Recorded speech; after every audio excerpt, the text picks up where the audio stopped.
Bem, nós vamos então começar, queridos, esse curso, né, do Ministério da Palavra, baseado em Atos 6:4. Lembra que Pedro diz assim: nós perseveraremos na oração e no ministério da palavra, né? Então, nós batizamos de GTPM, Grupo de Treinamento no Ministério da Palavra, tá? Então, vamos firmes por aí, e eu gostaria de ler um texto, começar com um texto, citei esse, mas texto que até o Jé citou na oração dele, que é 2 Timóteo 2,15, e diz: procura apresentar-te a Deus aprovado, como obreiro que não tem que se envergonhar, que maneja bem a palavra da verdade. Então, é muito importante que nós saibamos manejar bem a palavra, porque, amados, a igreja sofre de algo muito sério, que é o famoso fogo amigo. Quer dizer, a palavra é para usar contra o inimigo, mas às vezes nós disparamos a arma contra nossos amigos, contra nossos irmãos, e acabamos matando pessoas por ignorância. A gente acaba usando a palavra para matar pessoas, para oprimir pessoas, para fazer mal à igreja, quando nós usamos de maneira inadequada. Então, o propósito aqui é que nós saibamos, aprendamos a manejar bem a espada. Porque quem não sabe manejar bem uma espada acaba se cortando e cortando os outros, ferindo os outros. Então, a palavra é usada para curar, deve ser usada para curar e nunca para ferir os irmãos. Mas hoje nós sabemos o quanto mal existe, às vezes, dentro da igreja, da chamada igreja, pelo mau uso da palavra, né? Então, nós queremos aprender a manejar bem a palavra de Deus, tá certo? Então, é um curso de homilética. A semana que vem nós teremos o Antônio Carlos vai ministrar para vocês, né, sobre esse assunto também. Nós teremos a cooperação desses irmãos, né, tanto do Ademir, como Antônio Carlos e Chico, de Campinas, também eles estarão ministrando algumas aulas para vocês. E o propósito é formá-los para que vocês usem bem a palavra, sirvam a igreja, sirvam os grupos caseiros, os discípulos e a congregação no ministério da palavra, né? É óbvio que para que pessoas exerçam o ministério no púlpito, precisam ter algumas qualificações mínimas, né? Mas isso é um pouco mais para frente, nós falaremos sobre isso. É importante lembrar, e acho que até é dispensável dizer que a pregação começa com a vida do pregador. O mais importante não é o que o pregador comunica, mas é o que ele vive, né? Não é a comunicação oral, mas a comunicação da vida, como ele vive, como ele se porta. Então, o sermão começa muito antes do púlpito, começa no dia a dia, começa dentro de casa. Então, é muito importante que nós compreendamos isso, amados. E compreendamos a importância e o poder da palavra que nós vamos manusear. E por que nós temos que aprender a nos apresentarmos como obreiros aprovados? Olha lá, o poder da palavra de Deus, nós colocamos ali, olha lá, o poder da palavra de Deus. Olha como a palavra de Deus é poderosa. Vocês sabem que nós só estamos juntos como igreja por causa da palavra. Porque nenhum homem teria o poder de reunir um grupo de pessoas que se amam e de amigos tão preciosos como vocês, se não fosse a palavra. A palavra é a nossa mãe, né? Nós somos gerados pela palavra. Então, a palavra é a nossa mãe, porque fomos gerados por ela. 1 Pedro 1,23, inclusive, Anderson, pode acrescentar aí, é regeneradora. Regeneradora. A palavra é regeneradora também, né? Nós vamos acrescentar ali, em nono lugar, que ela é regeneradora também, né? Regeneradora. E a palavra, vou começar por aí, ela é regeneradora, ele diz que nós fomos gerados de novo, né? É geradora e regeneradora. Nós somos regenerados ou gerados pela palavra de Deus. 1 Pedro 1,23. Nós fomos gerados pela palavra, né? Fomos gerados pela palavra. E é interessante também que a palavra de Deus tem tem um poder extraordinário, né? Um poder extraordinário de fazer coisas em nossas vidas. Eu coloquei algumas coisas aí que vocês podem copiar do que é a palavra de Deus, amados. Então, por que nós temos que aprender a lidar com a palavra? Porque ela tem um poder extraordinário. A palavra de Deus é viva. A palavra de Deus, não se esqueça que Jesus é o verbo, né? No princípio era o verbo era Deus, o verbo estava com Deus, né? Jesus, então, o nome de Jesus, antes da sua encarnação, era o verbo, né? Deus criou todas as coisas pelo poder da sua palavra. É uma coisa interessante. Essa palavra de Deus também, eu estou aqui, inclusive, vendo aqui em Jeremias, quando ele diz que a palavra de Deus, que é o 23 de Jeremias, a palavra de Deus também tem outra coisa, ela é como um martelo que esmiuça a penha. Então, quando nós usamos de maneira adequada a palavra de Deus, amados, é uma coisa tão extraordinária, que ela, o 23, 29, não é a minha palavra, fogo, então ela é fogo e martelo. Olha só que coisa tremenda. É fogo e martelo. Também pode colocar aí Jeremias 23, 29. Ela é fogo, né? Ela queima e ela esmiuça, né? Ela queima e ela esmiuça as obras do inimigo. Pode colocar também, acrescente aí para mim, por favor. Amados, nós estamos lidando com um poder extraordinário quando nós lidamos com a palavra. Não se esqueça que Deus, no princípio, a terra era sem forma e vazia, mas o Espírito de Deus pairava sobre a face das águas. E Deus disse, haja luz, e houve luz. Deus foi dizendo, e o Espírito Santo foi pairando sobre a palavra e criando todas as coisas. Quando há um poder inerente na pregação da palavra, quando nós pregamos o Evangelho, o Espírito Santo cobre, e o Espírito Santo dá vida a coisas informes, sem forma e vazia. Então, há um poder na pregação do Evangelho que nós não podemos imaginar, amados. Há um poder extraordinário. Por isso que nós precisamos ser treinados para usarmos a palavra de Deus. E nós temos que glorificar a palavra. E nós temos que honrar o Evangelho. Infelizmente, muitas pessoas estão usando e mercadejando a palavra. Mas Deus quer levantar uma geração de homens. E quando eu chamo vocês para esse tempo, é na expectativa que vocês realmente levantem uma geração de homens, vocês se levantem como homens da palavra, homens que amam a palavra, homens que conhecem a palavra.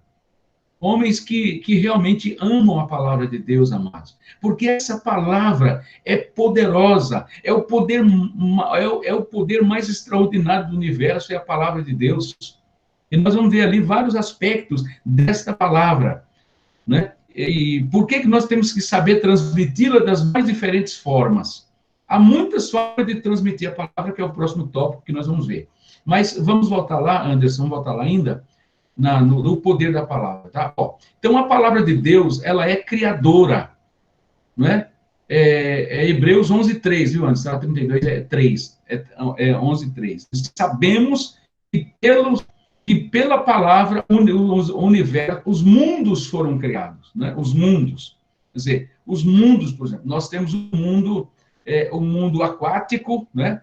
Nós temos a fauna, temos a flora, nós temos as galáxias, todo esse universo foi criado pelo poder da palavra de Deus, né? E sabemos que todas as coisas, que os mundos foram criados pela palavra de Deus, de maneira que aquilo que se vê não foi feito daquilo que é aparente. Então, a palavra é criadora. Quando você prega a palavra, ela tem o poder de criar. E nós, como filhos de Deus, nós podemos declarar a palavra, e a palavra vai fazer coisas extraordinárias, amado, na vida das pessoas. E quando nós pregamos a palavra, nós temos que esperar que ela não vai voltar vazia. Como diz, também pode acrescentar esse texto, Anderson, Isaías 11:3, né? Diz que ela não voltará vazia, ela é poderosa e eficaz. Pode colocar também, ela é poderosa e eficaz. Isaías 55:11, não é a minha palavra, desculpa, ele diz assim, porque a minha palavra não voltará vazia, Amados, olha, eu já vi coisas tão extraordinárias acontecer, sabe? Já vi coisas tão extraordinárias acontecer, né? Na pregação da palavra. Por exemplo, Paulo diz que aprove a Deus salvar os crentes pela loucura da pregação. Então, existe um poder inerente na pregação da palavra. Coisa extraordinária, mas eu já vi acontecer pelo poder da palavra. Então, a palavra é criadora. Quando você prega, ela vai criar coisas que você não pode imaginar o que ela está criando no mundo do espírito. Mas ela também é salvadora. Salmo 107, 20. É 20, viu, Anderson? Está 203 ali. É que está arrumando ali.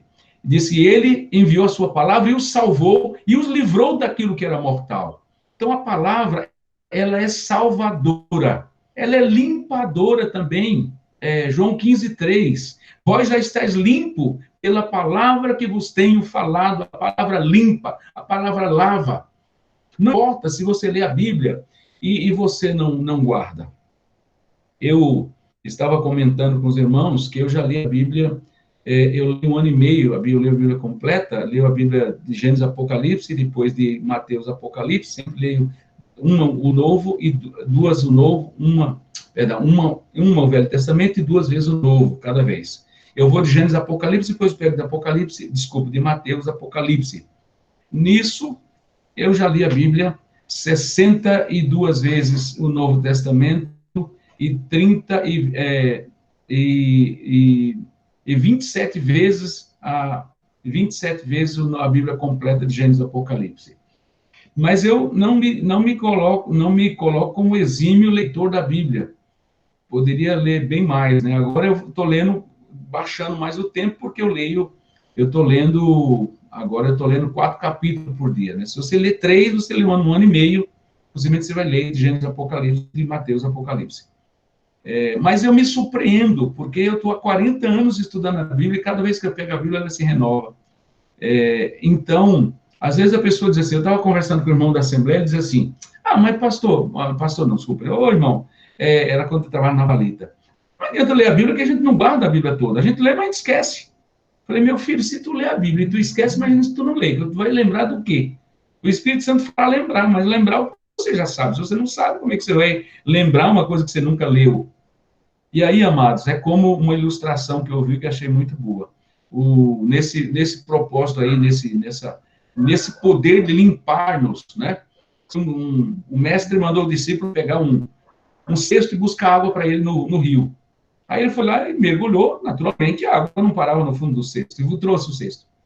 Aí ele falou, tá vendo? Eu não falei para você que esse cesto não ia reter as águas? Eu falei, não tem problema, vai lá e busca mais um cesto d'água. Ele foi lá, mergulhou o cesto e trouxe para ele.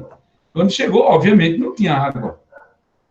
Aí ele disse, não tem água, mas tudo bem, vai lá e faz mais uma vez. Aí ele falou, eu já não falei para você que esse cesto, você é doido, você não entende que ele não vai reter as águas? E ele disse, olha, quando eu mandei você... Aí ele falou, vai lá e faz mais uma vez, não tem problema. Ele fez. Aí ele disse, quando eu mandei você mergulhar esse cesto, não era para você reter as águas. Você olha no fundo do cesto, você viu que cada vez que você mergulhou e passou a água por no fundo desse cesto, foi limpando o fundo do cesto. O fundo do cesto está limpo. Então, amado, não tem problema que a água se escoa, que você não guarda tudo. Mas é importante que, quando você lê a Bíblia, ela vai te limpando. O salmista diz, como purificará, no Salmo 119, 9, né? Ele diz assim, como purificará o mancebo o seu coração? Observando conforme a tua palavra. Então, Jesus disse, vocês já estão limpos pela palavra que vos tenho falado. A palavra limpa, amados. Então, vamos ler a palavra. Não importa se você não guarda tudo. Leia a palavra, porque na hora certa o Espírito Santo te fará lembrar. Amém? Ela é limpadora, mas ela também é sustentadora. Diz Hebreus 1, 3, apaga lá o 5, Anderson, 1, 3, diz que assim, que ele sustenta todas as coisas pela palavra do seu poder. Você já pensou o poder da palavra sustentar o universo? Que deve ser 100 bilhões de vezes maior do que tudo que a ciência já descobriu, e a palavra sustenta o universo pelo seu poder. Amados, que palavra é essa? Palavra que sustenta o universo. Por isso nós temos que nos preparar para fazer bom uso dela. A palavra sustenta a igreja, a palavra sustenta a nossa fé, a palavra é sustentadora. Mas também a palavra, e eu já percebi isso, queridos, e nas batalhas espirituais, lembrando que Jesus disse a Satanás, quando ele veio tentar Jesus falou, está escrito, Satanás, está escrito, está escrito, está escrito.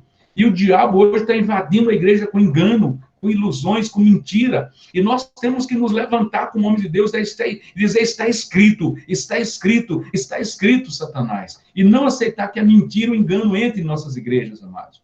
Mas nós precisamos encarar Satanás, porque ele hoje vem com sutilezas, com mentira e com engano. Nós precisamos dizer, está escrito, mas você precisa saber onde está escrito. Os advogados, eles memorizam e sabem onde estão cada artigo da lei, cada parágrafo, né? cada artigo, cada capítulo da lei, né? Porque ele precisa defender os seus interesses, os seus clientes, interesses dos seus clientes. Então ele cita, e quando ele cita a lei, todo mundo se encurva diante da lei. Os juízes, né? Os promotores de justiça vão ter que se encurvar diante do artigo da lei.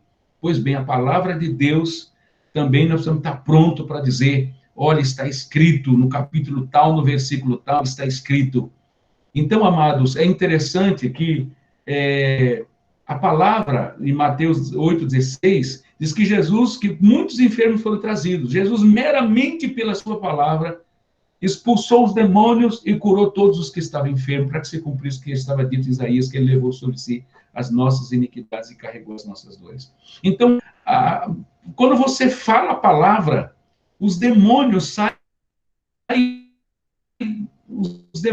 eles não aguentam, eles ficam incomodados quando a palavra de Deus está sendo pregada. Quando Jesus expulsou, só falando, ele nem precisou dar ordem, só pregando a palavra, os demônios saíram e as pessoas foram curadas meramente pela sua palavra. Que coisa preciosa, amada. A palavra de Deus é expulsadora de demônios e curadora dos enfermos. É muito importante a gente saber o poder inerente da palavra que nós pregamos. É interessante também, ela é crescente e prevalecente. Ela cresce e prevalece, Atos 19, 20. Depois vocês podem ver em casa, tá bom? Tudo isso.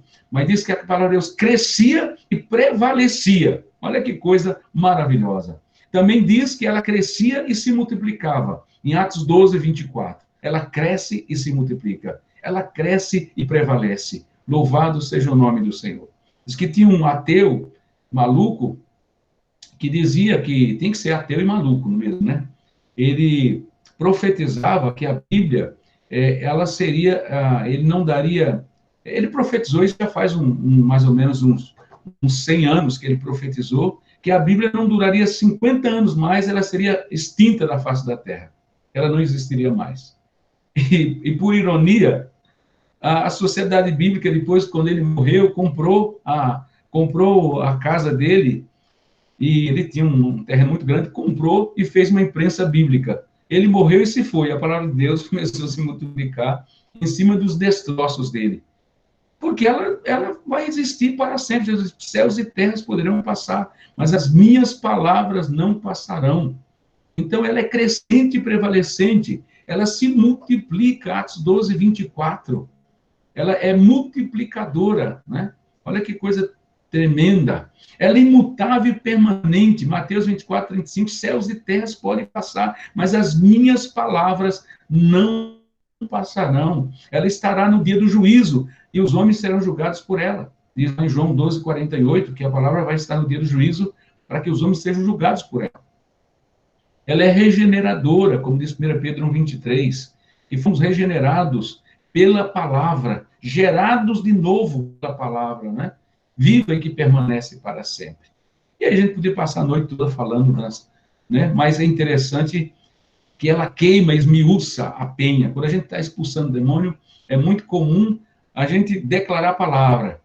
E porque Jesus lá, em Mateus 8,16, que ele falou a palavra, os demônios fugiram, né?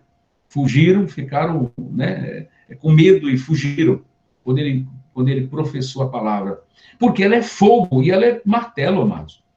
Então, imagine, fogo queimando e martelo esmiuçando a cabeça do diabo. ela é uma arma poderosa. Por isso que a gente precisa saber os textos que vão contra Satanás. Então, tem alguns textos-chave que a gente memoriza, e na hora do combate, a gente basta declarar, né? O Israel, que é meu parceiro aí, ele foi comigo uma vez, nós fomos lá no irmão Edson, né, Zé? Né, você lembra? E nós começamos a confessar a palavra. Já ele lembra inúmeros episódios. E o diabo estava ali querendo resistir, nós começamos a confessar a palavra. Daqui a pouco o demônio começou a gritar e não aguentava mais ficar e queria ir embora, que bateu uma pressa, porque nós começamos a falar a palavra que esmiuça a cabeça do diabo. Então, amados, que arma poderosa que nós temos, amados. Que arma poderosa que nós temos é a palavra. É por isso que nós precisamos saber honrar a palavra e precisamos usar bem essa palavra. Amém? Porque ela tem esse poder. E quando você prega, você deve pregar na esperança de que ela não voltará vazia. Ela tem um poder extraordinário. E eu quero só contar um testemunho, assim, bem breve. Uma vez eu fui chamado por uma... já tinha me convertido, e tinha uma amiga minha, uma senhora que estava na Igreja Católica, que era do meu tempo da Igreja Católica, aqui no Parque Brasil. A igreja era a Igreja Católica Maria Mãe da Igreja. E eu participava dessa igreja, vim para São Paulo em 72, comecei, meu pai era muito católico, me obrigava a ir na missa, eu comecei a ir na missa e lá conheci essa irmã, depois ela se converteu. Mas aí um dia ela me encontrou, eu estava vindo aqui no Parque das Nações, e ela me encontrou, que ela ia para a casa dela, ela tinha uma casa alugada ali no Parque das Nações, só que os vizinhos estavam tudo ficando doido, e ia embora pelo mundo afora, e não pagava para ela os aluguéis. Aí depois ela disse, olha, quando eu chamei você para ir lá, para você fazer oração na minha casa, na verdade eu não estava interessado nos vizinhos, estava interessado era no meu lucro, porque era meu ganha-pão, eu tinha casa alugada e eu recebia o dinheiro, e de repente eles passaram a ficar malucos, os homens começaram a ir embora, e as mulheres não trabalhavam naquela época, então aí eu ficava tendo prejuízo. Mas eu fui naquela noite, ela me chamou para ir lá, e eu fui, antes de orar, eu falei, eu vou ministrar a palavra. E lá o texto até hoje eu me lembro, abri o texto de Lucas capítulo 19, né, de 1 a 10, que fala sobre a história de Zaqueu, e eu contei aquela parábola, e eu mirei a metralhadora para o lado dos vizinhos, né, e ela ficou atrás de mim. Aí eu só estava vendo os vizinhos, pregando a palavra, e falando, e pregando. Quando eu terminei, eu olhei, essa mulher estava se derretendo em lágrimas. A Conceição, o nome dela era Conceição. Ela estava, assim, se liquefazendo, né? Estava se acabando de chorar. Mas eu nem percebi, porque eu estava, na verdade, olhando para os vizinhos. Eu fui lá pregar para os vizinhos. Quer dizer, eu achava que eu ia pregar para os vizinhos, né? Essa mulher foi para casa, passou a noite, não conseguiu dormir. Ela se sentiu tão tocada pela palavra, tão incomodada, que ela no outro dia me ligou e disse, olha, eu preciso conhecer esse Jesus que você falou. Aquilo tudo que você falou foi para mim, e eu vim para casa muito tocada, eu não consegui dormir, eu preciso que você venha falar mais desse Jesus para mim. E fomos lá, pregamos a palavra para essa mulher, ela se converteu, com toda a família dela. Ela foi, depois de algum tempo, ela foi embora para Lins, no interior de São Paulo, para lá de Bauru. Começou um trabalho na casa dela. Hoje tem um prédio enorme lá na igreja. Ela construiu, pregando a palavra, ela pregava a palavra para todo mundo, só espalhando a palavra para todo mundo. Depois ganhou as irmãs dela, a irmã também se converteu, sobrinhos, que era uma família muito grande. Mas eu nem esperava que pudesse sair alguma coisa dali, né? E eu esperava que ele estava pregando para os vizinhos. Depois, aquela mulher foi poderosamente atingida pela palavra, ferida pela palavra, e foi salva pela palavra. Então, olha, quando você pregar a palavra, tenha consciência, eu que aqui citei aqui pelo menos 10 aspectos do poder da palavra manifesto. Então, a gente precisa ter consciência que quando a gente prega a palavra, ela não volta vazia. Ela vai fazer, né? Ela vai fazer o que apraz ao Senhor. Anderson, por favor, só acrescente aí, Isaías 55:11, ela é poderosa e eficaz, ela não volta vazia. ela é eficaz e ela é viva e eficaz, né? Também diz a palavra de Deus é viva e eficaz. Também pode colocar Hebreus 4:12. Ela é viva e eficaz e mais penetrante do que a espada do mundo. A gente poderia ficar a noite aqui falando, mas tudo bem, eu não quero me alongar muito, só citei aqui de 10 a 12 aspectos do poder da palavra, depois a gente manda para vocês, tá? Vamos agora ver os tipos de sermões, de pregações que nós podemos fazer, tá, Márcio? Então, a pregação, 1 Coríntios 1:21, diz que aprove a Deus salvar os crentes pela loucura da pregação. A pregação parece uma loucura, mas da pregação emana um poder extraordinário que a gente não pode imaginar. A gente não consegue nem imaginar o poder da palavra. O poder da pregação tem um poder extraordinário. Então, vamos lá. Então, tem 7 tipos de sermões, tá? Que você pode fazer. Obviamente que quando você vai pregar, você tem que escolher um deles, tá? Nós vamos trabalhar alguns deles aí. Pelo menos 2 nós vamos trabalhar. Vamos trabalhar 2 porque é os mais simples, tá? Mas tem vários tipos de pregações. Textual. O textual é quando eu leio a Bíblia e a minha pregação gira em torno do texto. Então, a pregação textual é quando eu prego baseado no texto bíblico. Eu escolho um texto e eu prego somente baseado naquele texto, tá? E eu vou explicando aquilo que o texto está dizendo, né? Então, essa é uma pregação textual. Você quer um exemplo dessa pregação? Vamos lá para Esdras, que você vai ver que interessante esse tipo de pregação. Nós vimos lá no livro de Esdras. Esdras foi o que primeiro inaugurou esse tipo de pregação, um dos primeiros, pelo menos, né? É muito interessante quando ele ali começa a ministrar o povo, chamando o povo ao arrependimento. E ele, então, faz um pouco de madeira, né? E ele começa a pregar. Olha que interessante, amados. Muito, muito interessante. Está no capítulo 8 de Esdras. Ele praticamente inaugura essa modalidade de pregação, tá? Ele começou a pregar ali para aquele povo. Deixa eu ver aqui. Eu já estou pegando o texto aqui, tá? Quando Esdras começa a pregar. Ele faz um púlpito, né? E ali começa a ministrar para os irmãos. Espera aí. Estou achando aqui. Esdras. Então, esse é o primeiro tipo. Deixa eu ver aqui.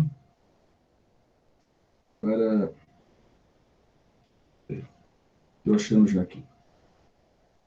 Quando ele começa a ministrar o povo, ele estava num púlpito de madeira feito para aquele fim, e ele começa, então,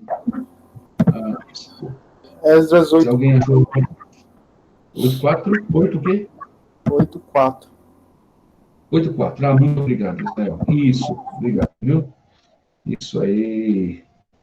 Esdras 8:4. É o 8:4 mesmo, Israel? 8:4 está dizendo aqui dos filhos de Paati. Esdras ou Neemias? Desculpa, Neemias 8:4. Isso aí, então eu estava no meio errado aqui. É Neemias, isso. Obrigado, Israel. Beleza. Mas pode ler para mim, Israel, por favor? Esse é meu garoto. Esdras, o escriba, estava num púlpito de madeira que fizeram para aquele fim. Estavam em pé junto a ele, à sua direita, Matitias, Sema, Anaías, Urias, Ilquias e Mazéias, e à sua esquerda, Pedaías, Misael, Malquias, Azum, Asbadana, Zacarias e Mesulão. Muito interessante. Isso. Olha lá. Isso mesmo. Diz aqui, E esta abriu o livro à vista de todo o povo, porque estava acima dele, abrindo ele, todo o povo se pôs em pé. Olha que interessante, amados. No verso 8, leram no livro da lei de Deus, claramente, dando explicações de maneira que entendesse o que se lia. Está vendo? E olha o resultado, amado. Neemias era o governador, verso 9, que era governador, e Esdras, sacerdote e escriba.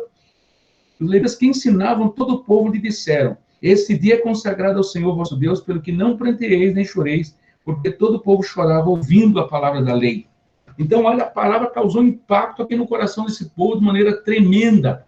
Então, ali é um exemplo de pregação temática, tá bom? É um exemplo de pregação, desculpe, de exemplo de pregação textual. Ele leu o texto e ele explicou o texto.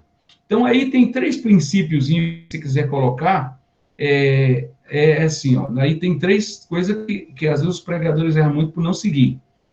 Então, esse tipo de pregação tem 3 regrinhas básicas, tá? Uma regrinha básica. Então, leia o texto, explique o texto, explique o que você está lendo, você vê que ele dava explicações, né?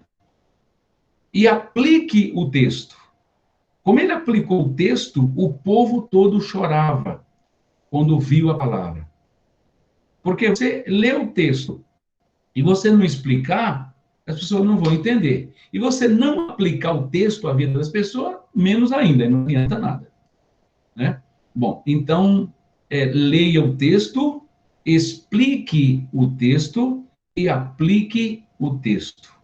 Toda pregação tem que começar sempre lendo um texto, para saber de onde é que você está tirando, qual é a base do seu pensamento, da sua pregação, qual é a base. Pregadores que começam já despejando um monte de coisa no púlpito sem dar texto bíblico, não é uma coisa boa, né? A gente tem que sempre começar pela Bíblia. A gente tem uma palavra, uma frase que diz assim: antes de tudo, palavra e oração. Acima de tudo, o amor.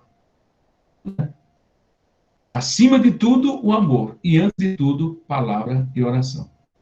Então, sempre começar com a palavra. Certo? Então, a pregação textual é quando eu leio o texto, explico o texto. E aplico o texto. Então, esse é o tipo de pregação. Pregação textual. Porque a minha pregação segue o que está escrito rigorosamente no texto. Certo? Agora, tem outro tipo de pregação, que é a pregação temática. Ou o sermão temático. O sermão temático é aquele que tem um tema. Eu digo, irmãos, hoje eu vou falar sobre fé. Então, meu tema é fé. Hoje eu vou falar sobre abnegação. Meu tema é abnegação. Toda a minha pregação, todos os textos que eu leio, todos os textos que eu eventualmente leia, devem falar sobre abnegação. Não é? Porque é o tema que eu me propus a falar. Eu não posso falar anunciar um tema e falar outro. Não dá raiva quando o camarada, você está ali vendo um jornal, você está querendo ver uma notícia, aí ele anuncia aquele rol de notícias em torno do qual o programa vai girar. Aí você fica esperando até o fim, o camarada não falou nada do que você queria ouvir. Você fica com raiva, pô, esse camarada não disse que ia falar desse assunto, por que ele não falou? Né? Então, tem pregador que promete e não fala nada. Então, você precisa, se você anunciou um tema, tá certo? Aí, todo o sermão vai se desenvolver em torno do tema. Então, eu não vou explorar um texto. Eu vou explorar vários textos, porque a minha pregação não é textual, é temática. Eu tenho um tema que eu vou desenvolver, tá? Também tem um outro tipo de pregação que é simbólico. Simbólico é quando eu prego através de símbolos. Por exemplo, eu pego o candelabro, que tinha lá, o candelabro que tinha no templo. E eu vou pregar sobre Jesus como luz do mundo, porque ali já falava de Jesus. Ali é um símbolo. Então, eu pego esse símbolo e desenvolvo uma pregação em cima do símbolo. Então, a Bíblia tem muitos símbolos, né? Que tem, obviamente, verdades tremendas, verdades espirituais tremendas. Então, eu uso um símbolo, tá? Então, eu uso o símbolo para basear minha pregação. Então, é simbólico. Eu posso explicar, por exemplo, eu estou falando aqui do candelabro, mas eu posso pegar, por exemplo, a serpente. A serpente também era um símbolo que Moisés fez e colocou no haste, né? Então, eu posso falar também disso. Então, a pregação simbólica é quando eu prego através de símbolos, tá? Muito bem. Outra coisa, o quarto tipo de sermão é o sermão expositivo, quando eu pego todo um capítulo ou todo um livro da Bíblia e vou extraindo as verdades, expondo isso para a igreja. Eu faço um estudo minucioso sobre expondo as escrituras. Por isso que é expositivo, que eu estou expondo todas as verdades que contém naquele texto, naquele livro, naquele capítulo ali. Tá? Então, é um texto longo que eu pego para expor digamos, no mês de junho, nós vamos estudar o livro de Efésios, e vamos extrair tudo o que está lá. Então, esse é um tipo de pregação expositiva, né? Tá certo? Mas eu posso também fazer uma pregação biográfica. O sermão biográfico é quando eu pego a biografia de uma pessoa, por exemplo, a biografia de José, que é muito rica, não é porque é meu xará, não, mas é porque ele é um tipo de Cristo. Então, eu pego a história de José, desde quando ele foi vendido. Tem tudo a ver com Jesus, né? Tudo a ver. Então, por exemplo, tem tudo a ver por quê? Porque José foi vendido quando estava à procura de seus irmãos. Jesus também foi traído e morto quando veio ao mundo buscar e salvar o que havia se perdido, que eram os seus irmãos. O Pai mandou Jesus vir à procura da gente. E Jesus veio à nossa procura e nós não reconhecemos e nós o matamos. Ele veio para o que era seu, mas os seus não receberam e o mataram, né? Então, ali você vê que é a mesma semelhança de José. Então, se você pegar a biografia de José, depois, numa cova, Jesus não foi lançado na cova e ao terceiro dia ressurgiu? Ele saiu da cova e foi para o trono, como José? Não começaram ambos o ministério com 30 anos? Todos começaram. Não se tornaram, os dois foram chamados Salvador do mundo. Os dois também, outra semelhança, eu achei 39 semelhanças entre um e outro. Os dois subiram ao trono com 30 anos, né? Os dois subiram ao trono com 30... Não, Jesus não começaram o ministério com 30 anos, perdão. Começaram o ministério com 30 anos. Tanto José como Jesus, né? Os dois saíram da cova e foram para o trono. Os dois foram salvador do mundo. Os dois se tornaram as autoridades mais importantes, né? E intercessores, porque quando alguém procurar Faraó, ele diz assim, procure José, e tudo que José falar, você faça. Quer dizer, não existe nenhum nome maior que o nome de Jesus no céu, né? Então, os dois se tornaram governadores, né? Se tornaram governadores e receberam toda a autoridade. Bom, então eu tracei 39 semelhanças, então é possível se pregar sobre Jesus usando a biografia de José. A biografia de José transpira Jesus. O perdão que ele ofereceu. Quando os irmãos foram procurar, falaram, agora ele vai matar a gente, porque agora o pai morreu, ele só poupou a vida da gente, nós merecíamos morrer. Mas quando eles vão procurar, eles tenha misericórdia de nós, nosso pai pediu que você tivesse dó de nós, eles querem isso, jamais eu vou fazer qualquer coisa. Ele perdoou de todo o coração seus irmãos. Jesus disse, pai, perdoa, eles não sabem o que fazem. Ambos, tinha que proclamar que ambos estavam vivos. A mensagem mais importante era que eles estavam vivos. E os irmãos voltaram para proclamar que ele estava vivo, né? Bom, então assim, amados, tudo tem a ver a vida de José. Então, estou dando um exemplo de sermão biográfico, tá? Quando você pega a biografia de uma pessoa, de um personagem bíblico, e você apresenta Jesus, tá? Você prega com base, você tira lições profundas da biografia de uma pessoa. Depois tem o sermão analítico, quando você analisa uma coisa e outra. Por exemplo, você pode fazer uma analogia, você pode fazer uma análise. O sermão analítico é quando você faz quando você faz uma analogia. Esse sermão analítico, né? Analítico e analógico tem muita semelhança um e outro, tá? Você faz por analogia, por comparações, tá? Você faz uma comparação entre por exemplo, você pode pegar a história de Isaac e com Rebeca, é um tipo, por exemplo, de Jesus e a igreja, né? Isaac e Rebeca, perdão. Então, você pode fazer uma analogia entre um e outro, e você apresenta como a igreja deve se portar, baseado nessa analogia que você faz, né? Tá certo, amados? Deixa eu só... Eu estou falando sobre analogia. Então, alguns tipos de sermões que você pode fazer. Lógico, quando você vai ministrar, você vai escolher que tipo de sermão você vai usar para transmitir a palavra, né?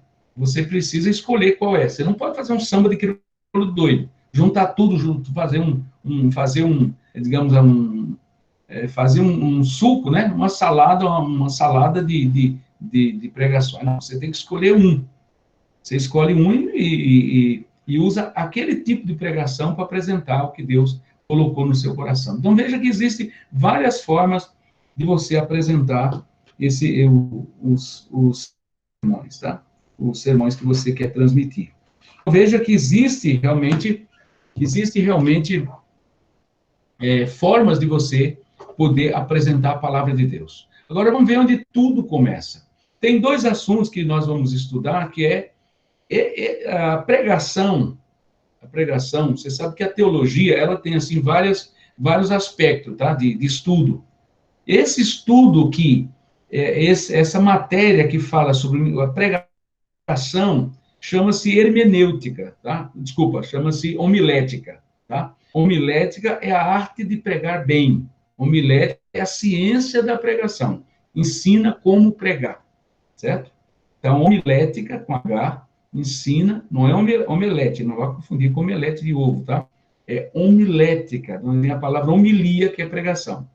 Então, a homilética, ela ensina a pregar, uma parte da teologia, tá? Teologia tem vários aspectos. Tem, por exemplo, a pneumatologia, que estuda só o Espírito Santo. Tem a soterologia, que estuda sobre a salvação. Tá? Então, tem a escatologia, que estuda sobre o final dos tempos. Então, ela tem dentro da teologia, que é o estudo de Deus, ela tem vários aspectos de estudo, tá? Nós estamos estudando aqui agora homilética, que é a arte de pregar bem, tá certo? É a arte de pregar. Homilética com H. Mas tem também a hermenêutica, e eu vou terminar falando nisso, a relação entre uma e outra. Tem a hermenêutica, que é a arte da interpretação da Bíblia. Só lembrando que tanto a hermenêutica, que é a interpretação, como a homilética, é usada também no direito. Os advogados estudam muito homilética e hermenêutica, tá? Porque eles têm que interpretar e têm que saber expor a defesa do seu cliente, certo? Um advogado que não sabe falar, como é que ele vai defender o cliente dele? Ele tem que convencer o júri, por exemplo.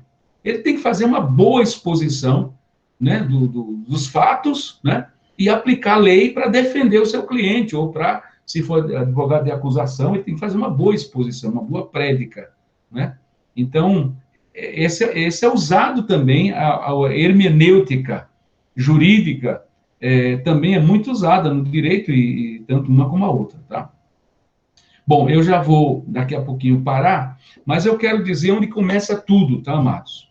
Tudo começa, abra lá Isaías 54. O que vem primeiro? A hermenêutica ou a homilética? Só para você pensar.